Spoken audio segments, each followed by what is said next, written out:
This is not a werewolf story by Sandra Evans, Chapter 30.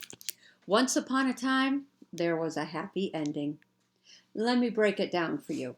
Even happy endings feel sad, so let's make it quick, right? First, we go back to school.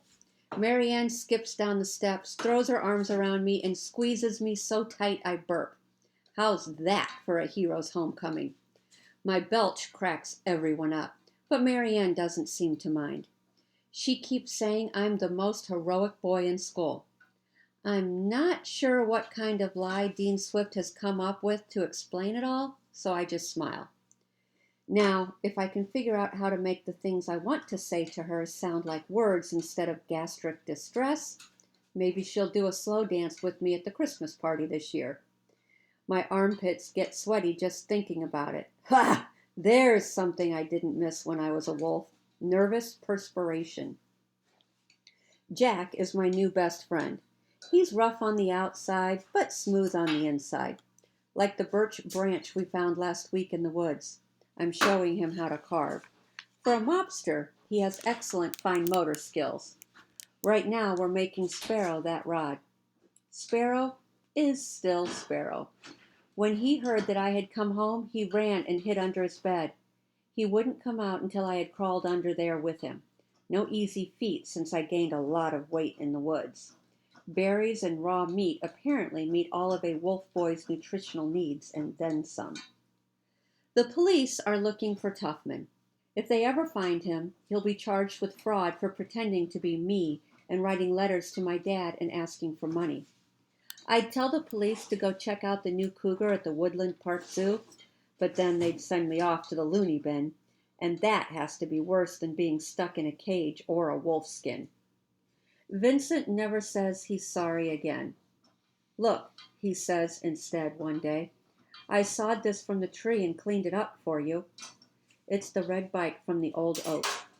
A little grease, a lot of paint, and she's as good as new, he says. He spins the back wheel. He opens his hands, and I see the blisters and calluses he got from using the saw. On the inside of one arm, he has a long, thin scar. Like what you'd get if you fell down against a sharp wolf claw. Thank you, I say. I know he really feels sorry for what he did. I just wish he had felt more sorry sooner. A lot sooner. Like so soon that he had never done it. I wish I could say I forgive him, but it's hard.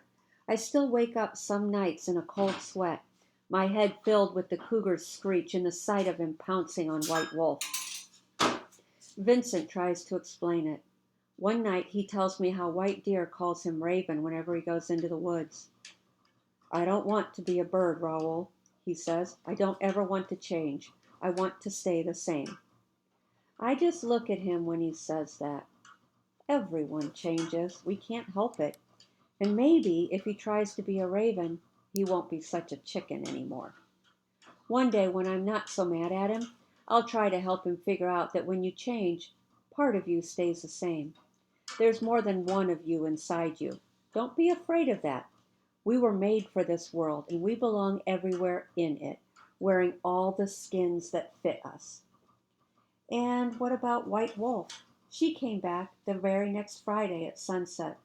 She's not going anywhere. Love goes on and on. That's the magic. The big problem is how to help her find whatever she lost. When the dean talked to me that night when I was a wolf with the shadow of a boy's head and he was a man with the shadow of an eagle's head, he asked me if I had lost my threshold, my light, or my clothes. My mom must have lost one of those things, or all three. The day after I get back, I open the dean's office door. I have a question, I say, and I'm afraid of the answer. Dean Swift nods. I never see the shadow of my mom's face the way I saw the shadow of your eagle wings, I say. Does that mean she's been trapped in her wolf skin so long that her first self is gone? My mouth turns down. I've said most of it, but some of it I keep inside. I don't want to say it out loud because the words might make it true. Is my mom dead? Is White Wolf all that's left of her? Dean Swift's eyes are very soft when he finally speaks. Think about your question, he says. I think. He watches. Remember, he says, shifters can only see each other's first self shadow when they're both wearing the second skin. My skin tingles when I realize what he means. I understand, I say. Do you? He asks. I nod. I see him with different eyes. Dean Swift and my mom have something in common. It's their second skins that are human. My mom's first self is White Wolf. Dean Swift's is the eagle. It's wonderful and a little weird, too. When you're ready, he says, I wonder if you'll tell me what you know about the Fresnel lens. It's nice for once to know more about something than the dean. I love you, my dad says when he picks me up. Sometimes he just says it when we are opening a can of soup for dinner. I was wrong before. Words matter. Those words my dad says matter to me. The three of us, me, my dad, and the dean, we all agree on what to do. We all agree that not every family can be the same. Not every family can have a mom and a dad and a house and 2 cars and 2 kids and money for vacations. But every family can find their own kind of happy. So we all agree. I stay at the boarding school during the week. In the mornings, I carve in the wood shop before breakfast.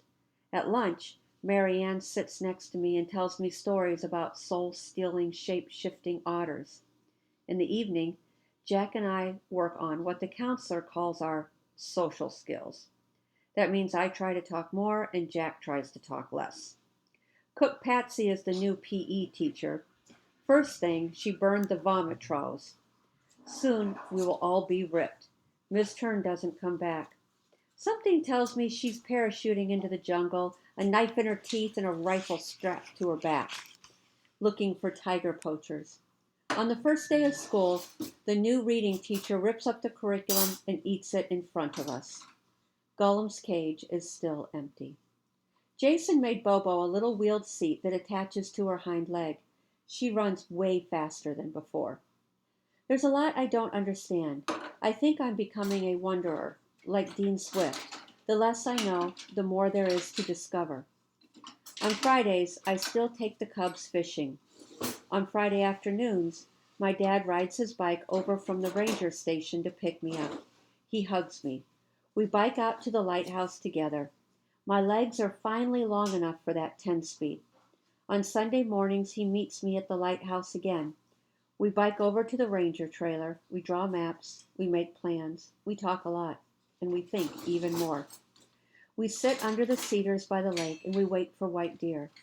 One day, it will come back. Red flowers will pour from its mouth, and in each flower a word, and in each word a clue to freeing my mom. The end.